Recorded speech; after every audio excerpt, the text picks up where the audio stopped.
আবার ওই লোকটা ফোন দিছে, ফোন দিয়ে বলতেছে যে ওর ফোনের ভিতরে একটা সেভ করা নাম্বার পাইছে, বাবা লেখা। তাহলে অবশ্যই আপনি একটা বাপ। এটা কেউ বলে না যে মারা গেছে, তখন তো আমি তার বাবা। আমি তো বুঝে গেছি যে আমার তিন ছেলে মারা গেছে। তিনজন আর কার কেমন বয়স? একজনের বয়স 18 বছর 7-8 মাস হয়েছে বড় জনের, আর মেজো জনের সম্ভবত 14+ অথবা 2-1 মাস হইতে পারে, আর ছোট জনের বয়স 10 বছর 2-1 মাস হইতে পারে এরকমের। যে আপনার নাম কি নাসির খান? যে তিন ছেলে কি আপনারই ছিল? টোটাল সর্বমোট 4 ছেলে, একটা পানিতে পুরে মারা গেছে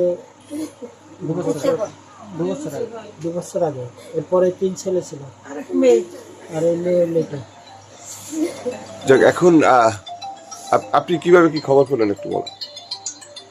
আমার সকালে 7টা বাজে ওইখানে স্থানীয় একটা লোকে ফোন দিচ্ছে।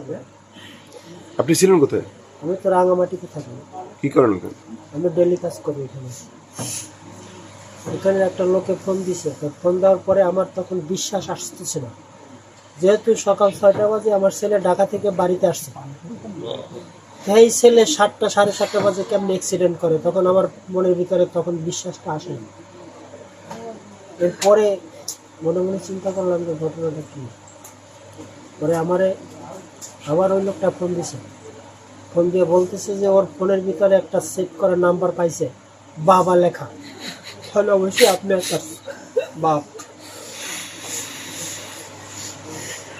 এরপরে আমি জানলাম যে আমার ছেলে। পরে এরা বিভিন্ন জনে আমার ফোন দিছে, এটা কেউ বলে না যে মারা গেছে, তখন তো আমি তার বাবা।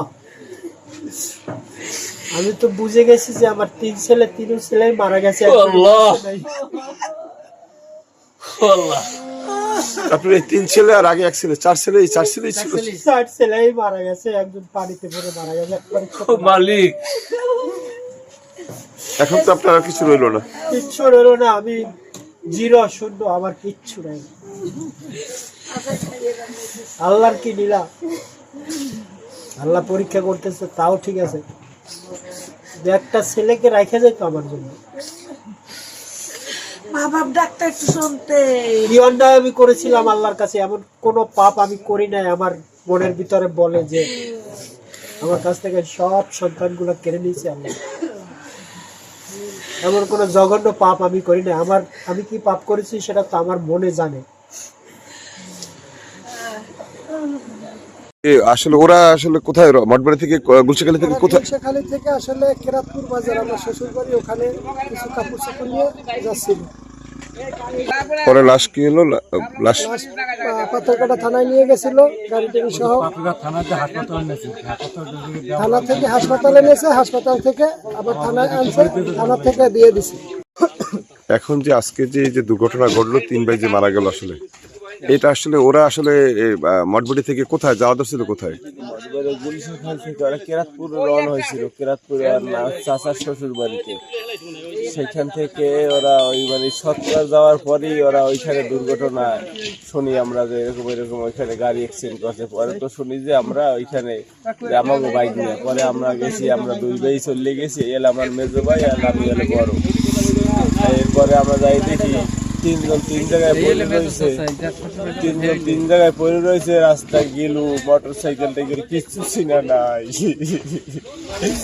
আমি আর আমার বোন, আমার ওয়াইফ, আমার বাচ্চা দিয়েছিলাম। ওরা রওনা দিয়ে গেছিল কাদের বাড়ি? ওরা গেছিল ওর চাচার শ্বশুর বাড়িতে, আর আমাগো বাড়ি থেকেই ওরা গেছে। গুলশাখালী থেকে একটু সামনে যাই আমাগো বাড়ি, মনে করেন 2-3 মিনিট লাগে হাঁটতে যাইতে। আর ওইখান দিয়ে ওরা গেছে ওই কেরাতপুরের উদ্দেশ্যে রওনা হইয়া, ওই যে ওর চাচার শ্বশুর বাড়ি, আর মেজো চাচার শ্বশুর বাড়ি। ওইখানে ঈদের কাপড় চোপড় দিয়ে আসছে? হ্যাঁ, ঈদের কাপড় চোপড় দিয়ে আসছে। আসার জন্য যে ডাকাতদের দিয়ে দিয়েছে, ওই নিয়ে গেছে আর কি। ওই ছোট 2টা ওলাগে যায়, যেদিকে যায় ওইদিকেই যায়। আইলে 3 ভাই আর আমার আছে 2টা মেয়ে। এই 5 জন এক খাটে থায়, বুঝায় না যে এখানে 5 জন মানুষ আছে, বুঝাই তো না 1-2 জন মানুষ। ওরা নাকি 4 ভাই ছিল, আরো 1 ভাই নাকি ছিল, আর 1 ভাই 2 বছর আগে পানিতে পড়ে মারা গেছে। ছোট জন হাসান নাম। আর ওর বন্টন আছে আর কোনো? না না, ওরা এই চার ভাই? ছিল, চার ভাই ছিল, চার ভাই মারা গেছে। মারা গেছে। এখন আর পরিবারে না কেউ নাই, একবারে নিঃস্ব। বাবু যে মামা কই একটা ডাক দেবে এরকম কোনো লোক নাই। আমরা যে কি আর লালন পালন করছি, আমার ভাই আমার মাইয়ে দুইটারে আমি কিছু কিনে দিই না এখন পর্যন্ত, অথচ অগদিছি আমি কিনে পড়তেও পারে না। আমার খুব কষ্ট, খালি এক জায়গায় আমরা রাখছি, আমরা পালছি, আমরা কিছু খাওয়ার আগে অগ খাওয়াই লইতাম যে ধরো কষ্ট না পায়।